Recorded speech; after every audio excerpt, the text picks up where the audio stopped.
तल्ख सवाल पूछूं? अगर आप सियासत में अपने ज़ाती मफादात के लिए आए हैं, आप सबसे कॉम्प्रोमाइज ज़ाती सवाल है, तल्ख सवाल है, और आपका बिल्कुल हक बनता है कि आप इसका जवाब ना दीजिए। मगर मैं पूछना चाहती हूँ आपसे, इखलाकियात की बात आप करते हैं। A lot of people say कि आपको नहीं करनी चाहिए. You have no right to say anything. Given Sita White, given those किस चीज के ऊपर?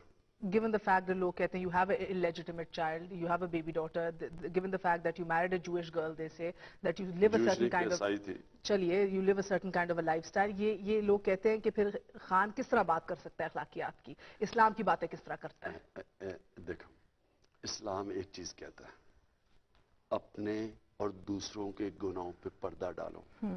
ये क्यों कहता है?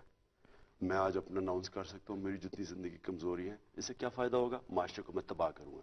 इसलिए हमारा दीन कहता है पर्दा डालो। ये हिपोक्रेसी नहीं है। ये आप अगर मेरी कोई कमजोरी है, जरूरी नहीं कि मैं सारे अगर बच्चे नौजवान मुझे फॉलो करें मैं सबको कहूँ आप भी ये करें। Absolutely. मैं अपनी कमजोरियां दूर करूं। मैं नमाज में 5 वक्त यही पढ़ता हूं ना, अल्लाह सीधे रास्ते पे लगा। इसका मतलब कि मैं फरिश्ता नहीं हूं, मैं इंसान हूं, अल्लाह ने बनाया।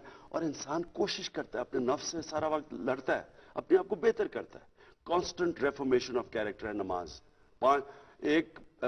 एक बुजुर्ग भी पढ़ता है, एक ईमानदार शरीफ आदमी भी नमाज पढ़ता है, एक लुटेरा भी पढ़ता है, एक बच्चा भी पढ़ता है।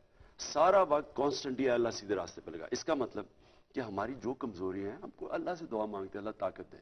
लेकिन हमारी जाती कमजोरियों की वजह से पाकिस्तान तबाह नहीं हो रहा। ये जो हम मुल्क को जो लोग पैसे जो लूट रहे हैं, इस मुल्क को जो जाती मफादात के लिए मुल्क को बेच रहे हैं, जो मीर जाफर और मीर सादिक हैं, वो तबाह कर रहे हैं इस मुल्क को। इसलिए जब आप एक्सपोज करते हैं, मैंने कभी किसी की जाती जिंदगी के ऊपर नहीं बात की, हालांकि मैं इनके मुकाबले में फरिश्ता